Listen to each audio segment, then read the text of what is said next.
Shalom, saudaraku yang diberkati Tuhan, kita berjumpa dalam gerakan membaca Alkitab. Kita ada di hari yang ke-319 dalam bagian bacaan Alkitab, kitab Kisah Para Rasul pasal 11 sampai pasalnya yang ke-13. Sebelum membaca firman Tuhan, mari berdoa. Bapa Sorgawi, Bapa yang Maha Baik, Bapa yang mengasihi dan memberkati hidup kami. Kami sungguh bersyukur untuk waktu kesempatan yang Engkau berikan. Kami akan membaca firman. Karuniakan kami tuntunan kuasa Roh Kudus Tuhan untuk mengerti dan memahami maksud perkataan firman bagi kami semua. Ini kami dalam nama Tuhan Yesus kami berdoa. Amin. Saudaraku yang diberkati Tuhan, mari kita mulai membaca Alkitab di saat ini. Rasul-rasul dan saudara-saudara di Yudea mendengar bahwa bangsa-bangsa lain juga menerima firman Allah. Ketika Petrus tiba di Yerusalem, orang-orang dari golongan yang bersunat berselisih pendapat dengan dia. Kata mereka, "Engkau telah masuk ke rumah orang-orang yang tidak bersunat dan makan bersama-sama dengan mereka." Tetapi Petrus menjelaskan segala sesuatu berturut-turut, katanya, "Aku sedang berdoa di kota Yope.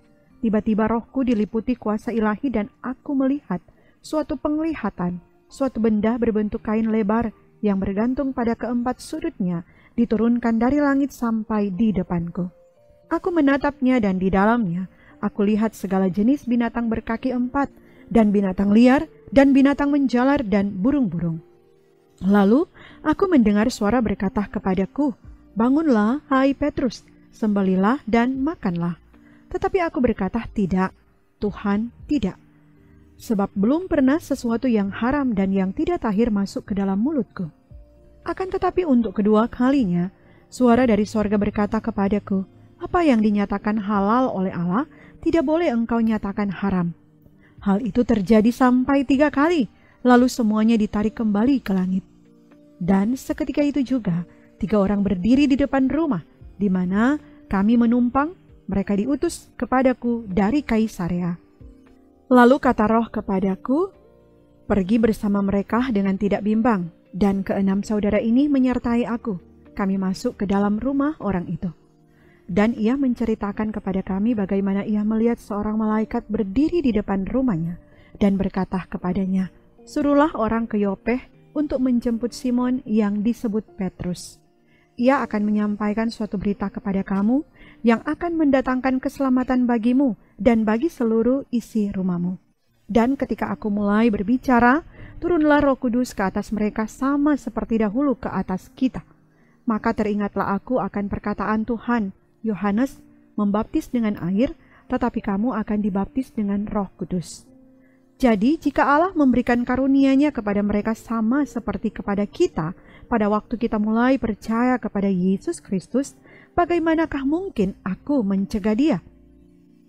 Ketika mereka mendengar hal itu, mereka menjadi tenang, lalu memuliakan Allah, katanya. Jadi kepada bangsa-bangsa lain juga Allah mengaruniakan pertobatan yang memimpin kepada hidup. Sementara itu banyak saudara-saudara telah tersebar karena penganiayaan yang timbul sesudah Stefanus dihukum mati. Mereka tersebar sampai ke Fenisia, Siprus, dan Antioquia. Namun mereka memberitakan Injil kepada orang Yahudi saja. Akan tetapi di antara mereka ada beberapa orang Siprus dan orang Kirene yang tiba di Antioquia dan berkata-kata juga kepada orang-orang Yunani dan memberitakan Injil bahwa Yesus adalah Tuhan. Dan tangan Tuhan menyertai mereka, dan sejumlah besar orang menjadi percaya dan berbalik kepada Tuhan. Maka sampailah kabar tentang mereka itu kepada jemaat di Yerusalem. Lalu jemaat itu mengutus Barnabas ke Antioquia. Setelah Barnabas datang dan melihat kasih karunia Allah, bersukacitalah ia. Ia menasihati mereka supaya mereka semua tetap setia kepada Tuhan. Karena Barnabas adalah orang baik, penuh dengan Roh Kudus dan iman, sejumlah orang dibawa kepada Tuhan. Lalu pergilah Barnabas ke Tarsus untuk mencari Saulus, dan setelah bertemu dengan dia, ia membawanya ke Antioquia. Mereka tinggal bersama-sama dengan jemaat itu 1 tahun lamanya, sambil mengajar banyak orang. Di Antioquialah murid-murid itu untuk pertama kalinya disebut Kristen. Pada waktu itu, datanglah beberapa nabi dari Yerusalem ke Antioquia. Seorang dari mereka yang bernama Agabus bangkit dan oleh kuasa roh ia mengatakan bahwa seluruh dunia akan ditimpa bahaya kelaparan yang besar. Hal itu terjadi juga pada zaman Claudius. Lalu murid-murid memutuskan untuk mengumpulkan suatu sumbangan sesuai dengan kemampuan mereka masing-masing dan mengirimkannya kepada saudara-saudara yang diam di Yudea. Hal itu mereka lakukan juga dan mereka mengirimkannya kepada penatua-penatua dengan perantaran Barnabas dan Saulus. Kira-kira pada waktu itu Raja Herodes mulai bertindak dengan keras terhadap beberapa orang dari jemaat. Ia menyuruh membunuh Yakobus saudara Yohanes dengan pedang. Ketika ia melihat bahwa hal itu menyenangkan hati orang Yahudi, ia melanjutkan perbuatannya itu dan menyuruh menahan Petrus. Waktu itu hari raya roti tidak beragi. Setelah Petrus ditangkap, Herodes menyuruh memenjarakannya di bawah penjagaan 4 regu, masing-masing terdiri dari 4 prajurit. Maksudnya ialah supaya sehabis Paskah ia menghadapkannya ke depan orang banyak. Demikianlah Petrus ditahan di dalam penjara, tetapi jemaat dengan tekun mendoakannya kepada Allah. Pada malam sebelum Herodes hendak menghadapkannya kepada orang banyak, Petrus tidur di antara 2 orang prajurit, terbelenggu dengan 2 rantai. Selain itu prajurit pengawal sedang berkawal di muka pintu. Tiba-tiba berdirilah seorang malaikat Tuhan dekat Petrus dan cahaya bersinar dalam ruang itu. Malaikat itu menepuk Petrus untuk membangunkannya, katanya, "Bangunlah segera." Maka gugurlah rantai itu dari tangan Petrus. Lalu kata malaikat itu kepadanya, "Ikatlah pinggangmu dan kenakanlah sepatumu." Ia pun berbuat demikian. Lalu malaikat itu berkata kepadanya, "Kenakanlah jubahmu dan ikutlah aku." Lalu ia mengikuti malaikat itu keluar dan ia tidak tahu bahwa apa yang dilakukan malaikat itu sungguh-sungguh terjadi. Sangkanya ia melihat suatu penglihatan. Setelah mereka melalui tempat kawal pertama dan tempat kawal kedua, sampailah mereka ke pintu gerbang besi yang menuju ke kota. Pintu itu terbuka dengan sendirinya bagi mereka. Sesudah tiba di luar, mereka berjalan sampai ke ujung jalan dan tiba-tiba malaikat itu meninggalkan dia. Dan setelah sadar akan dirinya, Petrus berkata, "Sekarang taulah aku benar-benar bahwa Tuhan telah menyuruh malaikatnya dan menyelamatkan aku dari tangan Herodes dan dari segala sesuatu yang diharapkan orang Yahudi." Dan setelah berpikir sebentar, pergilah ia ke rumah Maria, ibu Yohanes yang disebut juga Markus. Di situ banyak orang berkumpul dan berdoa. Dan ketika ia mengetuk pintu gerbang, datanglah seorang hamba perempuan bernama Rode untuk mengetahui siapa yang mengetuk itu. Ia terus mengenal suara Petrus, tetapi karena girangnya ia tidak membuka pintu gerbang itu dan segera masuk ke dalam untuk memberitahukan bahwa Petrus ada di depan pintu gerbang. Kata mereka kepada perempuan itu, "Engkau mengigau." Akan tetapi ia tetap mengatakan bahwa benar-benar demikian. Kata mereka, "Itu malaikatnya." Tetapi Petrus terus-menerus mengetuk dan ketika mereka membuka pintu dan melihat dia, mereka tercengang-cengang. Tetapi Petrus memberi isyarat dengan tangannya supaya mereka diam. Lalu ia menceritakan bagaimana Tuhan menuntunnya keluar dari penjara. Katanya, "Beritahukanlah hal ini kepada Yakobus dan saudara-saudara kita." Lalu ia keluar dan pergi ke tempat lain. Pada keesokan harinya, gemparlah prajurit-prajurit itu. Mereka bertanya-tanya apakah yang telah terjadi dengan Petrus. Herodes menyuruh mencari Petrus, tetapi ia tidak ditemukan. Lalu Herodes menyuruh memeriksa pengawal-pengawal itu dan membunuh mereka. Kemudian ia berangkat dari Yudea ke Kaisarea dan tinggal di situ. Herodes sangat marah terhadap orang Tirus dan Sidon. Atas persetujuan bersama mereka pergi menghadap dia. Mereka berhasil membujuk Blastus, pegawai istana raja, ke pihak mereka, lalu mereka memohonkan perdamaian, karena negeri mereka beroleh bahan makanan dari wilayah raja. Dan pada suatu hari yang ditentukan, Herodes mengenakan pakaian kerajaan, lalu duduk di atas tahta dan berpidato kepada mereka. Dan rakyatnya bersorak membalasnya, "Ini suara Allah dan bukan suara manusia." Dan seketika itu juga ia ditampar malaikat Tuhan, karena ia tidak memberi hormat kepada Allah. Ia mati dimakan cacing-cacing. Maka firman Tuhan makin tersebar dan makin banyak didengar orang. Barnabas dan Saulus kembali dari Yerusalem setelah mereka menyelesaikan tugas pelayanan mereka. Mereka membawa Yohanes yang disebut juga Markus. Pada waktu itu dalam jemaat di Antiokhia ada beberapa nabi dan pengajar. yaitu Barnabas dan Simeon yang disebut Niger, dan Lukius orang Kirene, dan Menahem yang diasuh bersama dengan Raja wilayah Herodes dan Saulus. Pada suatu hari ketika mereka beribadah kepada Tuhan dan berpuasa, berkatalah Roh Kudus, "Khususkanlah Barnabas dan Saulus bagiku untuk tugas yang telah kutentukan bagi mereka."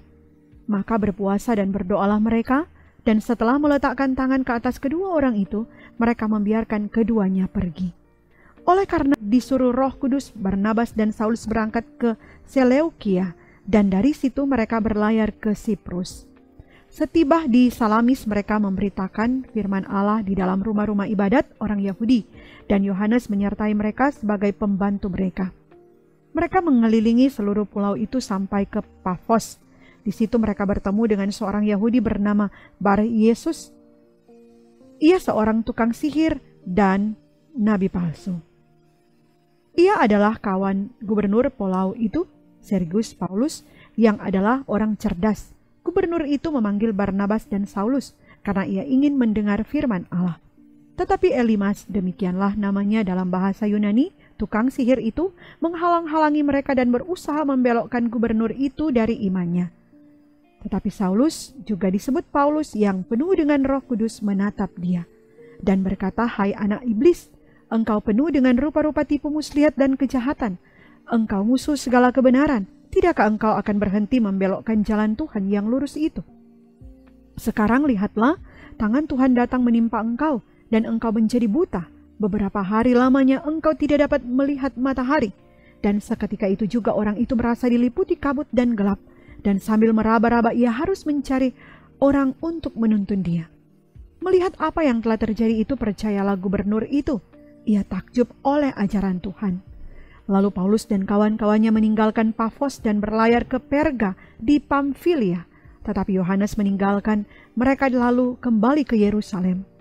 Dari Perga mereka melanjutkan perjalanan mereka, lalu tiba di Antioquia di Pisidia.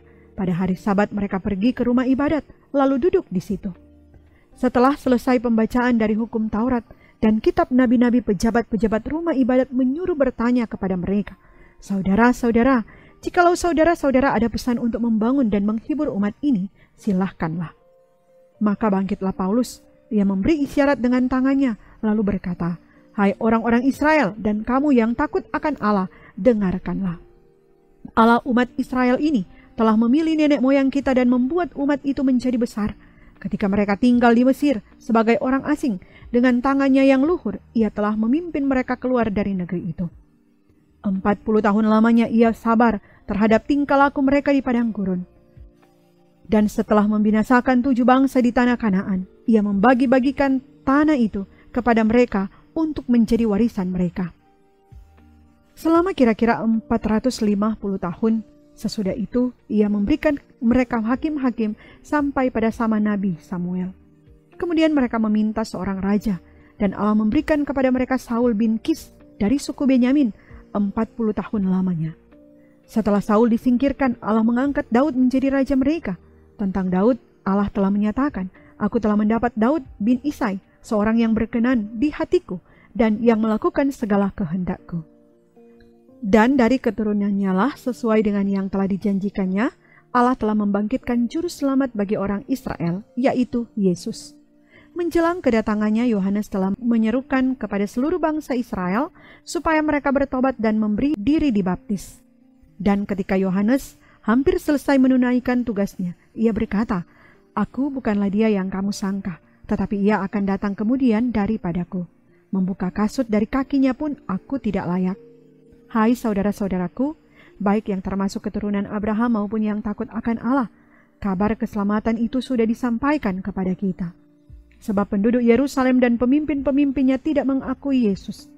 Dengan menjatuhkan hukuman mati atas dia, mereka menggenapi perkataan nabi-nabi yang dibacakan setiap hari Sabat.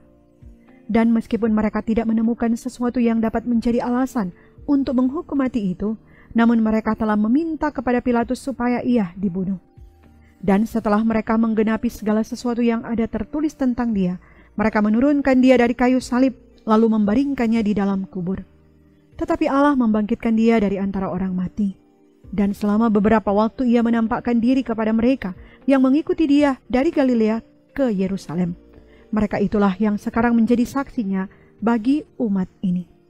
Dan kami sekarang memberitakan kabar kesukaan kepada kamu, yaitu bahwa janji yang diberikan kepada nenek moyang kita telah digenapi Allah kepada kita, keturunan mereka, dengan membangkitkan Yesus, seperti yang ada tertulis dalam Mazmur kedua, "Anakku, aku telah memperanakan engkau pada hari ini." Allah telah membangkitkan dia dari antara orang mati dan ia tidak akan diserahkan kembali kepada kebinasaan.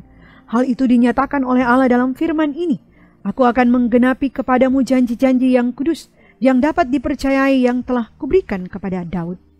Sebab itu ia mengatakan dalam Mazmur yang lain, "Engkau tidak akan membiarkan orang kudusmu melihat kebinasaan." Sebab Daud melakukan kehendak Allah pada samanya, lalu ia mangkat dan dibaringkan di samping nenek moyangnya, dan ia memang diserahkan kepada kebinasaan. Tetapi Yesus yang dibangkitkan Allah tidak demikian. Jadi ketahuilah, hai saudara-saudara, oleh karena dialah, maka diberitakan kepada kamu pengampunan dosa. Dan di dalam dialah setiap orang yang percaya memperoleh pembebasan dari segala dosa, yang tidak dapat kamu peroleh dari hukum Musa. Karena itu waspadalah supaya jangan berlaku atas kamu apa yang telah dikatakan dalam kitab nabi-nabi. Ingatlah hai kamu penghina-penghina, tercenganglah dan lenyaplah, sebab aku melakukan suatu pekerjaan dalam zamanmu, suatu pekerjaan yang tidak akan kamu percayai jika diceritakan kepadamu. Ketika Paulus dan Barnabas keluar, mereka diminta untuk berbicara tentang pokok itu pula pada hari Sabat berikutnya. Setelah selesai ibadah, banyak orang Yahudi dan penganut-penganut agama Yahudi yang takut akan Allah mengikuti Paulus dan Barnabas. Kedua rasul itu mengajar mereka dan menasihati supaya mereka tetap hidup di dalam kasih karunia Allah. Pada hari Sabat berikutnya, datanglah hampir seluruh kota itu berkumpul untuk mendengar firman Allah. Akan tetapi, ketika orang Yahudi melihat orang banyak itu, penuhlah mereka dengan iri hati dan sambil menghujat, mereka membantah apa yang dikatakan oleh Paulus. Tetapi dengan berani Paulus dan Barnabas berkata, "Memang kepada kamulah firman Allah harus diberitakan lebih dahulu, tetapi kamu menolaknya dan menganggap dirimu tidak layak untuk beroleh hidup yang kekal. Karena itu kami berpaling kepada bangsa-bangsa lain. Sebab inilah yang diperintahkan kepada kami. Aku telah menentukan engkau menjadi terang bagi bangsa-bangsa yang tidak mengenal Allah, supaya engkau membawa keselamatan sampai ke ujung bumi." Mendengar itu, bergembiralah semua orang yang tidak mengenal Allah, dan mereka memuliakan firman Tuhan, dan semua orang yang ditentukan Allah untuk hidup yang kekal menjadi percaya. Lalu firman Tuhan disiarkan di seluruh daerah itu. Orang-orang Yahudi menghasut perempuan-perempuan terkemuka yang takut akan Allah dan pembesar-pembesar di kota itu, dan mereka menimbulkan penganiayaan atas Paulus dan Barnabas dan mengusir mereka dari daerah itu. Akan tetapi Paulus dan Barnabas mengebaskan debu kaki mereka sebagai peringatan bagi orang-orang itu, dan lalu pergi ke Ikonium. Dan murid-murid di Antiokhia penuh dengan sukacita dan dengan Roh Kudus. Mari kita berdoa. Terima kasih Tuhan Yesus, Engkau menyertai kami dalam pembacaan Alkitab di hari ini. Kami percaya firman mengubahkan dan menata kami menjadi lebih baik lagi di hadapan Tuhan. Maka Engkau berkenan menyertai kami di sepanjang perjalanan hidup hari ini, besok, dan selalu terus. Ini kami Tuhan. Dalam nama Tuhan Yesus kami berdoa. Amin. Saudaraku yang diberkati Tuhan, demikian bacaan Alkitab kita di hari ini. Kiranya Tuhan Yesus selalu menyertai kita semua, dan kita punya kerinduan untuk selalu rindu dan gemar akan kebenaran firman Tuhan. Tuhan Yesus berkati kita sekalian. Shalom.